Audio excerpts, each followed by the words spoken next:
रुझानों में जो अपडेट आ रहे हैं, जो नतीजे आ रहे हैं, उसका मतलब क्या है, उसका इम्पैक्ट ओवरऑल पॉलिटिक्स पर क्या होगा, ये हम आपको लगातार डिटेल में बता रहे हैं और समझा रहे हैं। आज पूरे दिन जी बिजनेस पर सबसे बड़ी कवरेज साफ सुथरी भाषा में आप देख पाएंगे। और सबसे पहले आपको बताते हैं कि इस वक्त 11 बजे तक, मतलब सुबह 8 बजे से काउंटिंग शुरू हुई है। पिछले 3 घंटे में जो रुझान आए हैं वो अब तक के रुझान क्या है, उसकी बड़ी बातें क्या क्या हैं और उसका मतलब क्या है, ये हम आपको डिटेल में बताएंगे। और ये बताने के लिए हमारे सहयोगी दीपक डोभाल इस वक्त हमारे साथ पॉलिटिकल न्यूज रूम से हमारे साथ जुड़ चुके हैं, इस वक्त जो हमने तैयार किया है। दीपक, पहले तो आप ये बताएं कि इस वक्त की जब मैं आपसे बात कर रहा हूं 3 घंटे हो गए हैं चुनावी नतीजों के रुझान के आए हुए, पिछले 3 घंटे की बड़ी बातें क्या क्या रही हैं, ये जरा आप बताइए।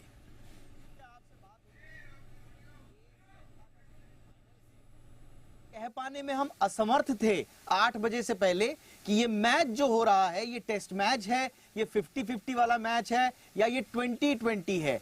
अब ऐसा लग रहा है मृत्युंजय, आप और हम जब सुबह से कवरेज कर रहे हैं, ये 10-10 वाला मैच, 10-10 ओवरों का मैच, इतना ज्यादा ये कांटे की टक्कर वाला मैच हो गया है कि कहा नहीं जा सकता। बेहद दिलचस्प सुबह से रहा है, अभी भी बना हुआ है। बड़ी बातें आपको बताते हैं और इसके लिए हमने आपको वॉल से बताते हैं कि बड़ी बातें इस वक्त की क्या हैं।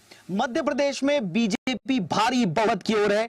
किसने सोचा था कि 140 सीटों का आंकड़ा जो है वो पार कर जाएगी बीजेपी। 1-2 एग्जिट पोल में दिखाया गया था, लेकिन उस पर भरोसा नहीं हो रहा था। खुद बीजेपी को इतना भरोसा नहीं था कि लैंडस्लाइड विक्ट्री की ओर बढ़ेगी। तो इस वक्त की सबसे बड़ी खबर चुनाव को लेकर यही है कि मध्य प्रदेश में बीजेपी प्रचंड बहुमत की ओर है। इसके अलावा चुनाव की जो दूसरी बड़ी बात है अब तक की, वो शिवराज सिंह चौहान की ओर से किया गया दावा है, जिसमें वो कह रहे हैं कि हम सरकार बना रहे हैं। और अब से कुछ देर पहले उनका बयान आपको आगे भी बताएंगे, जिसमें वो मध्य प्रदेश के मन में मोदी है, इस बात का उन्होंने बयान दिया है। इसके अलावा जो तीसरी बड़ी बात है, भोपाल में बीजेपी के मुख्यालय में जश्न का माहौल शुरू हो चुका है। मृत्युंजय, आपसे हम कह ही रहे थे कि रुझान तो आ रहे हैं लेकिन जश्न की तस्वीरें आज आई नहीं। ऐसा पहली बार हुआ है। 8-9 बजे तक तस्वीरें आ जाती थी तो यही था कि हर किसी को यकीन नहीं था कितनी बड़ी आएगी। अब तस्वीरें आ चुकी हैं जश्न की, आगे भी आपको दिखाएंगे।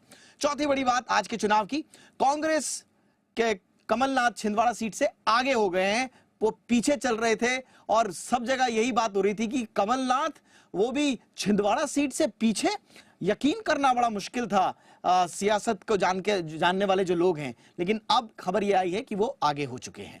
इसके अलावा जो पांचवी बड़ी बात है, छत्तीसगढ़ में, मृत्युंजय आप भी जानते हैं, हम भी जानते हैं कि छत्तीसगढ़ में एक कंफर्टेबल स्थिति में थी कांग्रेस, लेकिन बीजेपी ने यहां पर कांटे की टक्कर देते हुए सुख चैन छीना हुआ है सुबह से कांग्रेस का। और यहां पर कांटे की टक्कर है। आपको पूरी सीट का आंकड़ा आगे भी बताएंगे, लेकिन बीजेपी जबरदस्त टक्कर दे रही है छत्तीसगढ़ में कांग्रेस को। जो 2-2 का मुकाबला हो सकता था वो छत्तीसगढ़ के बाद अब 3-1 का हो चुका है।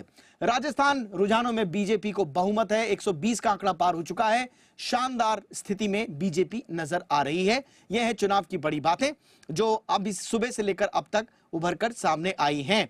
इसके अलावा राजस्थान में बीजेपी मुख्यालय में स्वाभाविक रूप से जश्न का माहौल था। टोंक से सचिन पायलट जो पीछे चल रहे थे वो भी अब आगे हो गए हैं और सरदारपुरा से अशोक गहलोत भी आगे हो गए हैं। लेकिन राजस्थान में कांग्रेस अध्यक्ष गोविंद सिंह वो पीछे चल रहे हैं। ये संकेत ऐसे हैं कि संकट में है कांग्रेस। तो यह है चुनाव की बड़ी बातें। इसके अलावा तेलंगाना की अगर हम बात करें तो रुझानों में कांग्रेस को बहुमत मिलता हुआ नजर आ रहा है और एक बढ़िया कंफर्टेबल स्थिति में नजर आ रही है। और आज की जो सबसे बड़ी खबर अब तक निकल कर आई है कि बीजेपी मुख्यालय प्रधानमंत्री नरेंद्र मोदी लगभग शाम 6 बजे जा सकते हैं। तो ये है मृत्युंजय अब तक की बड़ी बातें चुनावी जो मतगणना चल रही है वहां के मैदान से।